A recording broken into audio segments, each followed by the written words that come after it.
Well, right now I'm at the new hot musical venue in Baton Rouge, Chelsea's Live, with a guy that's been a staple for decades in Baton Rouge music in Louisiana, really, the great Chris LeBlanc. Chris. Thank you, Jock. Appreciate it. Yeah, thanks for stopping by. Thank you, man. I was driving over here, I was thinking, across town, Southern, their band's called the Human Jukebox, and they're finally going to be in Tiger Stadium this year, but you are a human jukebox. I mean, I don't know how many songs you have in your brain if I hand you a guitar that you could play. I know, it's a lot, man. It's a lot. Over the years, I just, it was one of those things that I worked on, man. I still work on it. Every week I'm trying to learn. I'm learning different songs and different music all the time, man. It's like I hear things, process it, and assimilate, make it happen. As a fan of music, I look at the parallels and the similarities to sports, Yeah. I'm just going to go to my favorite right off the bat, one of your favorites too. Eddie Van Halen, he didn't walk out in front of 20,000 people and say, I'm going to try Eruption today. I mean, it was hours and hours, right? Oh, of just, right. Working on your craft like you have done Absolutely. for many years. Yeah. It's definitely one of these things that you constantly work on, man. I've never stopped working. That's one of the things that's anybody who adds up to success is someone who wants to work all the time. And I've been doing it. I'm getting a little older now, so I don't work like I did 10, 15 years ago, but I do go. I don't do certain kinds of work. Like now, I'll go out and I'll play. I'm playing a bunch of shows now. That's the work. It's just that's a lot of work. In the last 2 months, I've probably played 35 shows. That's a lot, man. It's a lot to just traveling here and there and everything that goes in. I felt like here in the last little bit, man, it's been work, sleep, work, sleep, work, sleep. Yeah. To be focused in on it, to really be focused, and have a new focus in on music and life and everything, Well, that's a little bit like the big national people we follow. Like in the old days, they play 180 shows a year, and then 50 or 60 shows a year, that type of thing. But you've been really hitting it lately, as you said, and I just think, let's remember a year ago, I remember COVID kind of made a comeback, so to speak, in July, and just when we thought we had kind of outrun it, then shows were people were kind of scared to go out again. So now we are finally kind of truly, people have had, 2 years of built up, and they're getting out and they're enjoying music. Yeah, I think COVID is, if the one thing that COVID has taught a lot of people is, what I took from it is, I don't want to waste 1 second of, I don't take for granted 1 second of this business, this life existence, everything that goes on. I really am taking advantage of the bounce back. I was off a lot during COVID, and for now, I'm so ready to go play music and sound good. July 8th, he'll be right here on the stage for Red, Rock, and Blue, giving back to Louisiana military causes. When you get on stage and you've played a variety of, you've played an intimate show where there might be 50, 100, and you played, to thousands of people. Yeah. Does it impact your mental approach that day? I mean, are you more hyped when you get in front of 5,000 people than 50, or how's that go? That's a really good question, man. Like the truth of it is like in the moment there could be a big crowd, and I still get a little bit nervous. I know it's weird.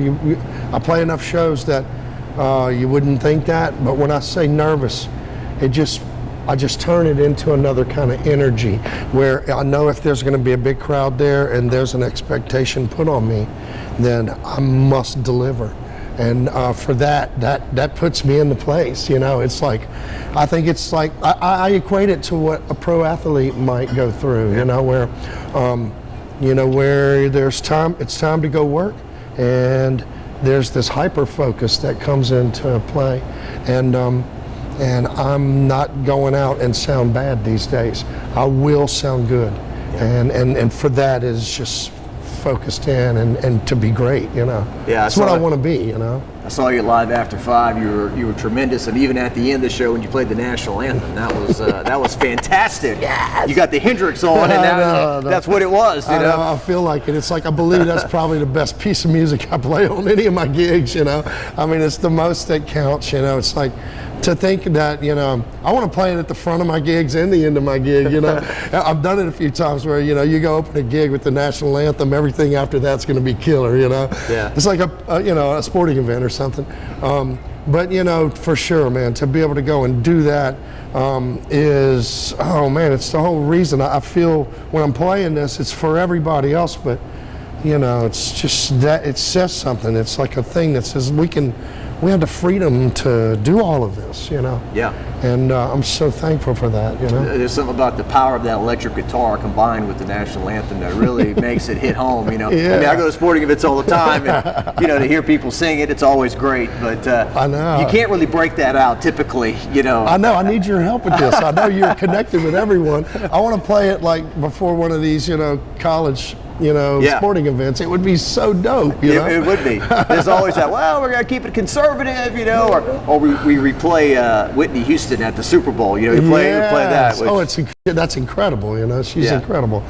But yeah, I would love to bring out the Marshall stack and just drill it, you know. Oh my God, it'd be so killer. And we didn't come here to talk about Whitney Houston, but man, what a talent and tragedy. I know. Oh, she was amazing. Just amazing. A tremendous singer. The voice and like, yeah, the voice was unbelievable. Once in a lifetime type talent, you know. Oh yeah. It's lightning in a bottle for sure. Yeah.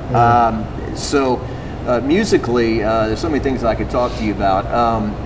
Have you written your own stuff? Have you written any originals and stuff like that? It's probably a stupid question on my part. I'm sure you have. Yeah. And there's always that dance because I find, you know, we're between Lafayette and New Orleans. Yeah. Lafayette, they're really passionate about music. New Orleans, here sometimes it's you got to work a little hard to get people out. That's right. And so, you know, hey, play Jesse's Girl, play, Brown Eyed Girl. I don't want to hear any original stuff. So that's kind of the battle these local musicians who are trying to make it through with their own stuff fight. Yeah, I fought the battle for a long time, and now I just kind of balance it out where, you know, over the years, I recorded my first record. I put my first record out in 1995. I put another one out in 98. Another one in 2001, another one in 2006. And then, you know, for a while here in the last few years, you know, at this time I was really busy being a husband and a dad, and a lot of that's changed over the recent past. And so now I'm back into a focus of, you know, been writing music. You know, through all of that, I would go out and play shows where I was playing select cover stuff, but also playing my tunes. And then going and playing on other people's records. You know, I played on some pretty cool records over the last few years that kind of made me realize it's like, that's where I need to be going with my career. And so I've recorded a bunch of music here, and I've been waiting to release it. Okay. Just because I didn't want to release a record during COVID because then you can't go and support it. And, but I have new music recorded, and I feel like it's some of the best music that I've ever made. You know, I really feel like it because I'm getting older, and I want to sound good, and I'm pretty marinated now, you know. You're definitely battle tested, huh? Yes, sir. So you're playing and singing on this I'm playing material? and singing, and then I have a few different people, you know, playing on the tracks and stuff. I've invited a few people in to come and play some horns on some spots that I thought was what the song needed, and it sounds really cool. It's like, I'm trying to move into, I've always felt the presence of blues and rock and roll music and soul music inside of me.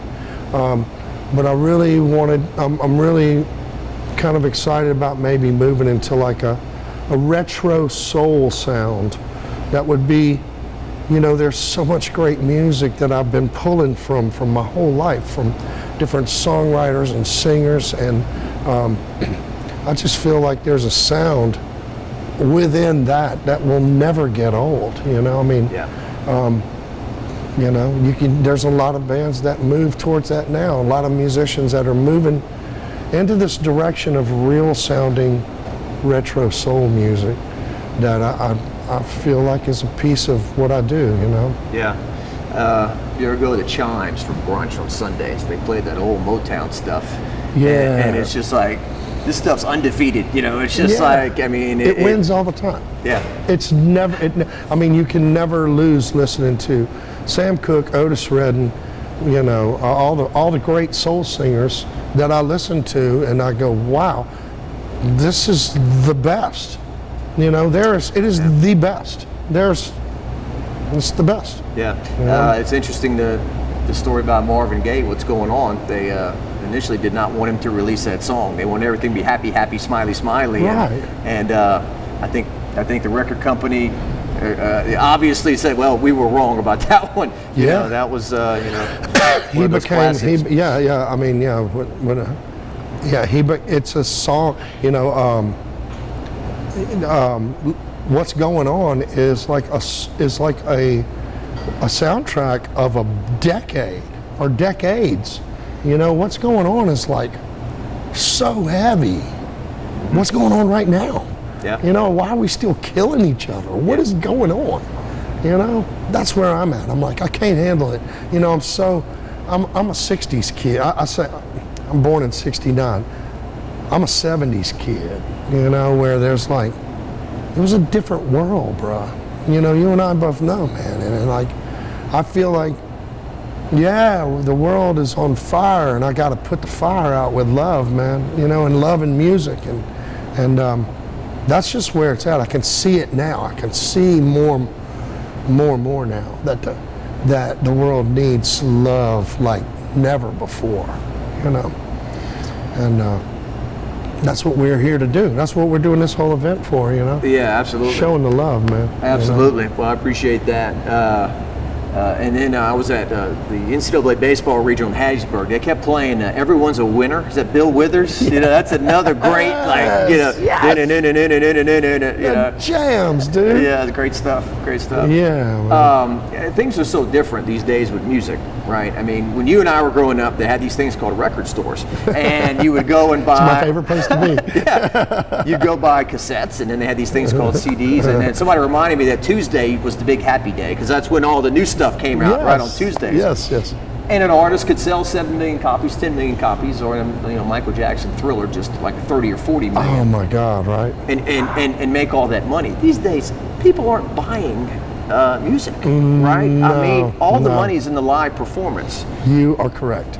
All of the any money that a musician is going to make, you better be ready to go out and play shows, be great, and that's what it's about.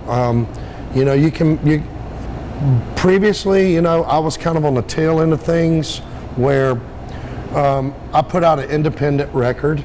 I've never had a major label record deal. I put out an independent record, went and worked shows. You know, gave in 1995, gave my record to a distributor, and they put it in some different places. You would sometimes get a little mailbox money, a couple of bucks in the mailbox for selling some CDs.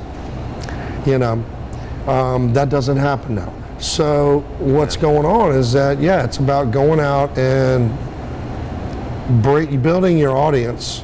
I'm so thankful that over the years I built an audience that wants to see me, and we can go out and do shows, and someone's going to show up. And I wish I could sell millions of records. You know, all the guys, I mean, it's not even about the money that goes along with it, but it's about what these artists, they solidified their thing. I mean, a guy like Bob Seger, he sold so many records that and made so much money in the music business when the money was to be made. Bob Seger, the Eagles, Jackson Browne, you start naming all the people who sold millions of records, Madonna, Michael Jackson, Prince. It's just bajillions of records and money to be made. But it ain't about the money. It's that they solidified this rock stardom. What real rock stars are. Prince is a real rock star, because of what he did, and it's not about the records he sold. It's about this amount of work that he did, and what he became, and everything. Tom Petty, rock star. Yeah, I think a lot of people didn't realize about Prince until he died.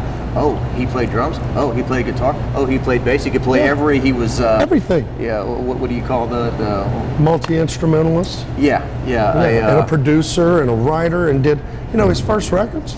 He played everything on them. 1999, every sound made on the record is Prince. Yeah. Every sound made. Yeah, and by the way, Manic Monday by the Bangles, he wrote that song. Yes. Nothing Compares to You, Sinead O'Connor, that he wrote that one too. Yeah. And so it goes on and on. Yeah, Prince was amazing, man. Golly. Yeah, and I guess the point too about today's music, if I want to hear a song, I can search it on YouTube and listen to it on my phone or whatever. It used to be when we were growing up, you called the radio station, you make a request, play that song, and then maybe record it on your cassette, or you went to the store and you bought it. Or you recorded it off of MTV, you waited to see that video. Now you just watch it on your phone if you wanted to. So it's just a whole nother world. And I think you and I were talking, is the day of the rock star over? And I'm kind of looking, and I'm not keeping up with current music in a great way, but who's still the big touring acts? Paul McCartney just turned 80. He's still playing stadiums. Garth Brooks, who I realize has had hits in every decade, but when we think of Garth Brooks, what do we think of? Early 90s, right? Yeah. And so these are the people that are still out there. I don't know if kids these days, do they have rock stars? Do they have people they look up to in the music business? I wonder that as well, man. I really do. I wonder who is viewed as a rock star. I think if there is if we would call the most recent rock star, let's say, is Dave Grohl. Yep. Because it's Nirvana, it's Foo Fighters, but he's in his 50s. Yeah, but he's 50 years old, dude. Yeah. Who's a 24-year-old rock star? I don't know. And when I say rock star, I mean everything that goes along with it. The body of work, the public perception, the commitment, how many people do they draw out to a show? In 1984, I know when I went to, I'm 15 years old and I go to the PMAC to go see Van Halen, it's a sold out show because there's rock stars on stage, bro. And that's kind of, who does that now? I don't know. Yeah. I don't know. I don't know if in the last, who the 24-year-old person is who goes and fills up Raising Cane Center or goes and fills up Smoothie King Center. I don't know. Yeah.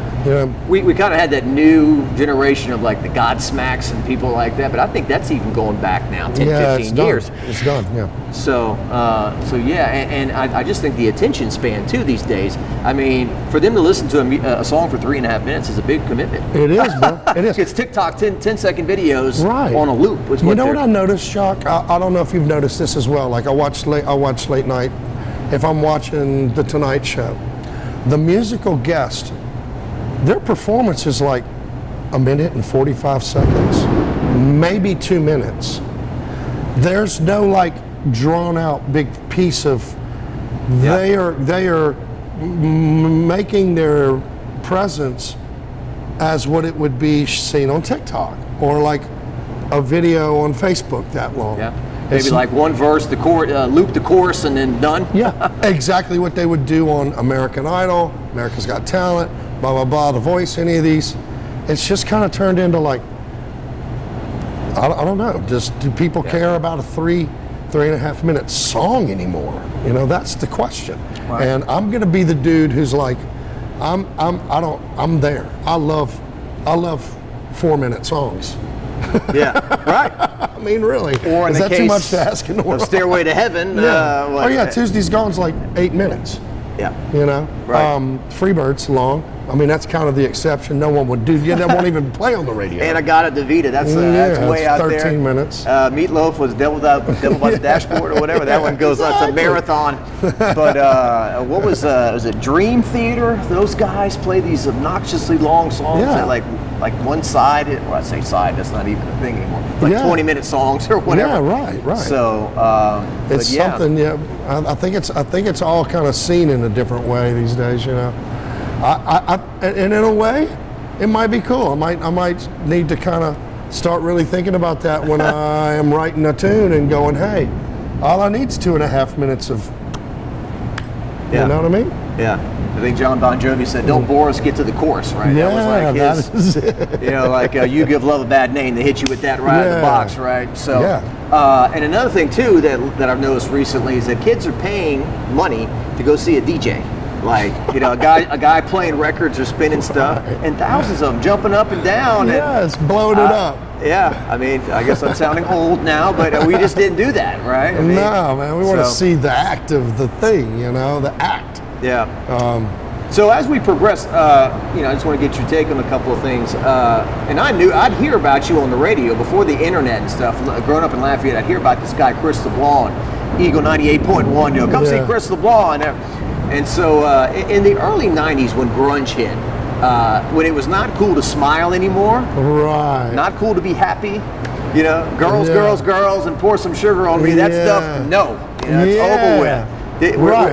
Were you on board with all that stuff? We kind of had no choice. I kind of, you know, exactly. I was there. I mean, truly, I would go back and say, you know, in the 90s when I'm early 20s, my band was Soundgarden. I love Soundgarden, only because the music, they were like the Led Zeppelin of the 90s or something. They really were. They were like amazing in their writing and their approach to sound, of taking chances, flying music in different ways. I always smiled, you know, even through it all, I didn't care. I knew that like, you know, music and love go together just fine with me, you know, and you know, there were guys out there who were great. I mean, you can be serious, you can take yourself serious. I think now everybody who wants to be anybody takes themselves so serious. They're like, you know, even cool comedians that we grew up with, they laughed at themselves, you know, in the world. I'm all about live performance, and for that is connecting with these people. I mean, I can sit in my house and play all day long. I'm a lot better when I'm playing for you and whoever else. 10,000, who cares? I want to be better. I want to be special for that moment. You know, to someone to remember this moment, you know. Yeah. Eddie Vedder is kind of the Keith Richards of that group. He's still, hey, I'm still alive because Chris Cornell, you know, tragic. Lane Staley of Alice in Chains. Obviously Kurt Cobain of Nirvana. Who am I missing? There's a lot. You know, of all those lead singers that are no longer here.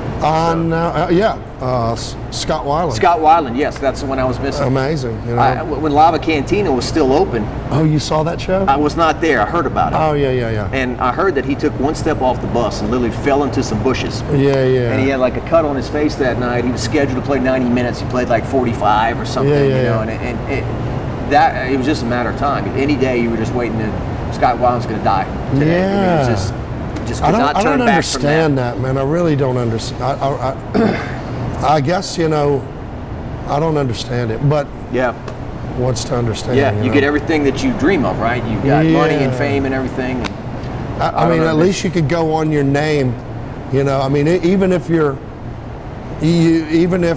are in front of whatever, playing in front of 150 people. I know a lot of people showed up for a show. At least you're still that dude, you know, like. I think, you know, I think it also boils down to, like, really, you want to talk about it, it's someone's inner spirituality. What is keeping you alive, you know, and like. I think it's the pressure too, Chris, of yesterday's over, and I've got to do something today. I've got to keep my career going. I met this guy, Jimmy Jameson. You know him? He was the lead singer of Survivor. Survivor, yeah. He did not sing "Eye of the Tiger." That was another guy. Yeah. But he sang "Can't Hold Back." I opened up for Survivor when Jimmy was. I played a few shows with him. Did you? When he was in the band, and he is a cool dude, bro. He passed away. I know. Yeah, he was a cool dude. Yeah, he had a great voice. And a great voice. Yeah. Yeah, great singer. And I met him at a Scott Ennis production. Yeah. And I said, man, you know, the search is over. You know, Rocky IV. In the Burning Heart. Yeah. And all these songs, and he said, yeah, that's great, but the stuff I wrote today, man, that I got coming out, this is even better than that. It's always this pressure to be in the present and not just say, well, you know, my best days are probably behind me. People are showing up to see these songs and not the new ones, and so I don't know, but yeah, it's amazing how many. I say amazing is the wrong word, but just depressing how many people that get in this business. You know, they die way too early. I mean, we talked about Whitney Houston. I mean, Michael Jackson was 50. George Michael was 57. Prince is 57. Eddie Van Halen, 65. Tom Petty was 67. 6. Yeah, 66. Yeah, it's amazing. I look at that too, and I'm like, man, it's kind of part of my lesson now. I'm like, you know, I've just kind of recently like changed a bunch of the habits that I've had in my life. You know,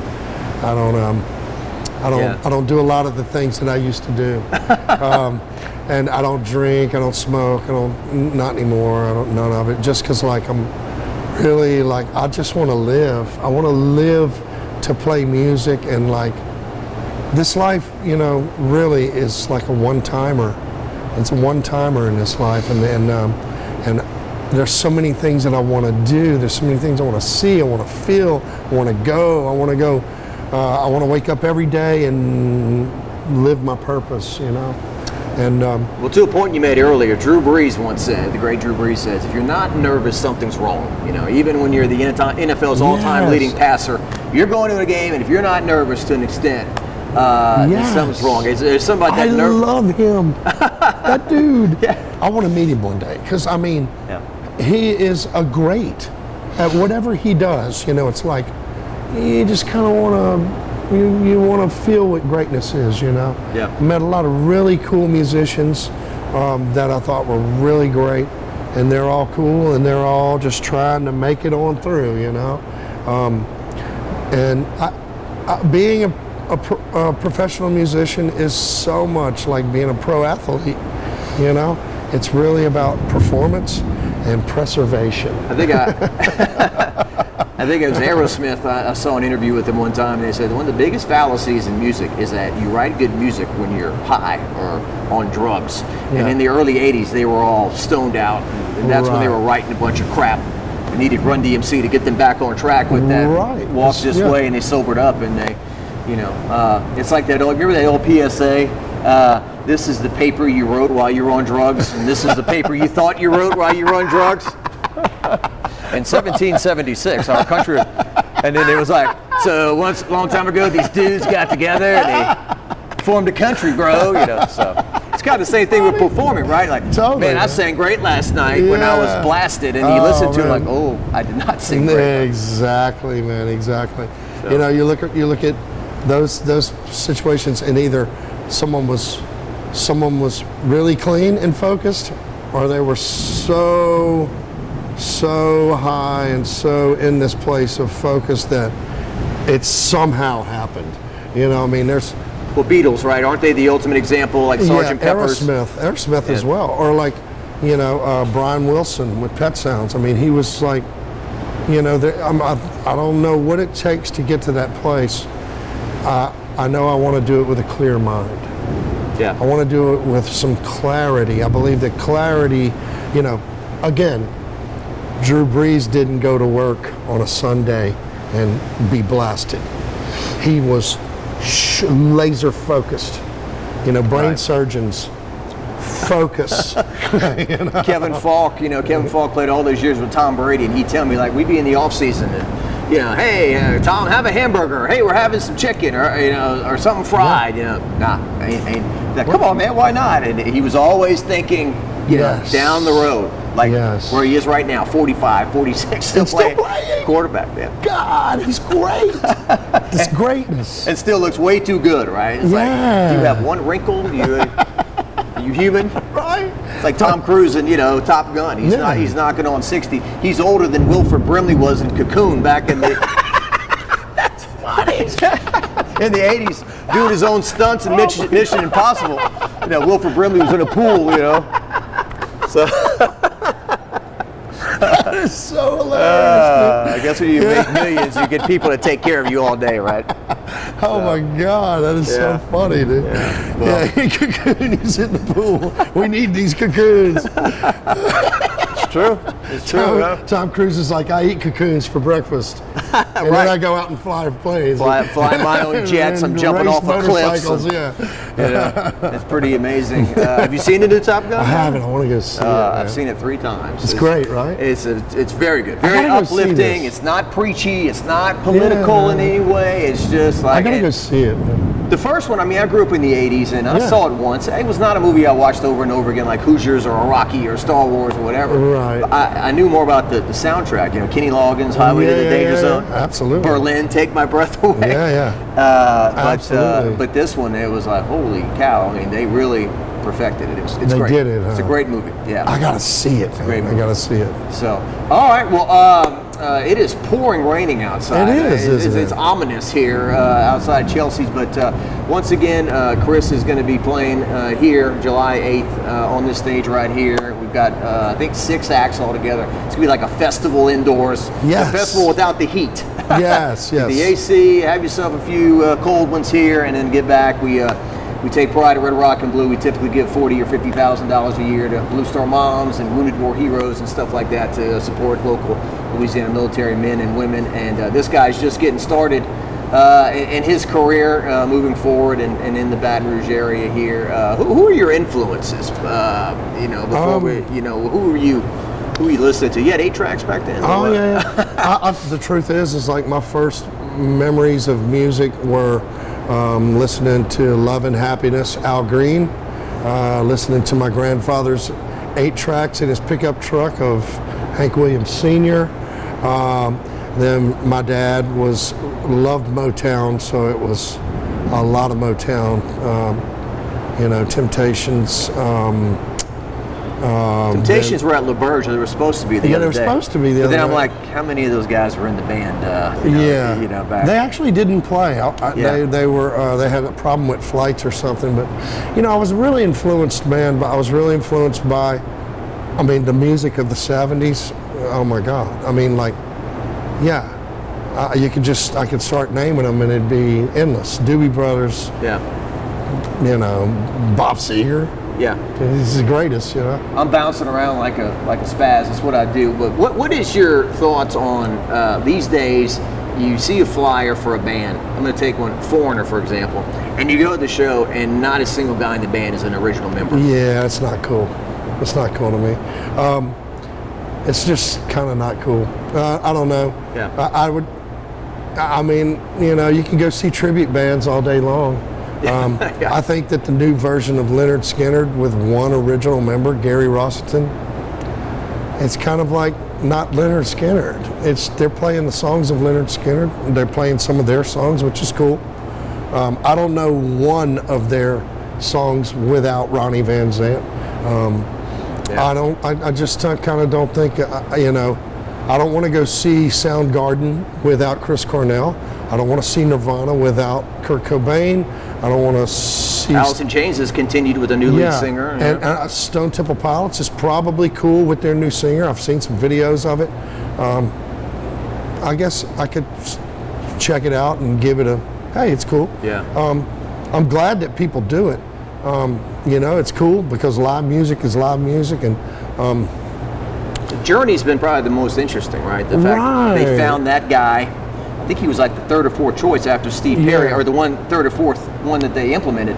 Yeah. He finally was the one that clicked, and he's still in the band. Right. But he still, when he goes to sing, I know they've had some songs with him that have, had a little slight burn. But he's singing all Steve Perry stuff. Right. I saw, a little story. I saw Journey in the summer of 1983. Is that Frontiers? Or what album? Yeah, summer of '83. Me and my uncle had got tickets to go see him play at City Park Stadium in what they called the Super Bowl of Rock and Roll. And it was 85,000 people. Holy cow. And first band was Zebra, second band was someone unknown, nobody knew who he was, but he had one hit song out, Cuts Like a Knife, Bryan Adams. Yes. It was great. Yes. And then Foghat, and then Journey. And it was seeing Journey in the moment like that. Steve Perry, it was unbelievable, bro. Yeah. It was truly like being younger and watching that, and 85,000 people helps, you know. and finally, like, and then the most controversial, like, 100 years from now, when we're all gone, there'll be two guys on their porch arguing over David Lee Roth and Sammy Hagar. This is gonna, years later, this is gonna go on like the great debate. And in most polls, 2-1, the Roth era was better. But it's a real complicated subject. I love both, though. You got, if you're a music fan of Van Halen, you love both. Yes. They're both very cool. Yeah. Like, I love early Van Halen. There's to me, if I had to say there was one singer for Van Halen, it's David Lee Roth. But I love Sammy Hagar. I love him. I think he's awesome, and he was great. There was one guy that could step in and keep it going for another. Yes, without Sammy Hagar, Van Halen would have been over. Right. Which, he's not as exciting maybe as Dave. He was the better voice, he's a better singer, can hit the notes, but Dave just had the personality, the kicks, the splits.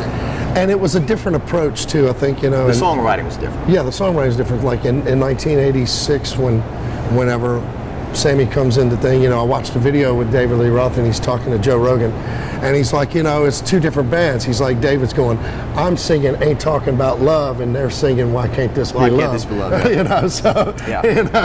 It's just different. I'm a huge fan of Sammy, but all the songs seem to have love in them. Yeah, Why Can't This Be Love? When it's love, love walks in.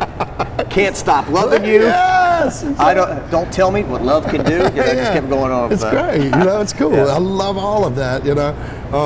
But there was just kind of like a dangerous, raucous. They were much more raw and just run you over. Romeo, 70s. Delight, Mean Street. The first 4 albums are Dead or Alive, Bulletproof. Oh my God, dude. Diver Down had some good stuff, but there's a lot of covers. And then '84 was the biggest album they ever did. Fair Warning was like Women and Children First and Fair Warning. Well, all the first 4 records are just ridiculous. Yeah. They're the most rock and roll thing you could probably hear. The first album is that to debut with that, Crazy. Ain't Talking About Love, Running with the Devil, this little solo called Eruption. Yes. And then the songs that most people besides you and me don't know about, Atomic Punk, Little Dreamer. Oh man. The vocal, the background, the Michael Anthony, The Secret Weapon, Yes. Oh man, we can talk. We can go on and on, and we should do this talking about someday, Van really. Halen again. Van Halen. Greatest, in my opinion, greatest American rock and roll band ever. Oh, mine too. I would say that without a doubt, the greatest American rock and roll band ever, Van Halen. Yeah, let's end on that. It's a perfect way to end. The great Chris LeBlanc. Thank you, bro. Thank you for stopping by. Thank you so much, man. July 8th here, and then many more gigs with this guy in the Baton Rouge area and beyond. Thanks for stopping by. Thanks.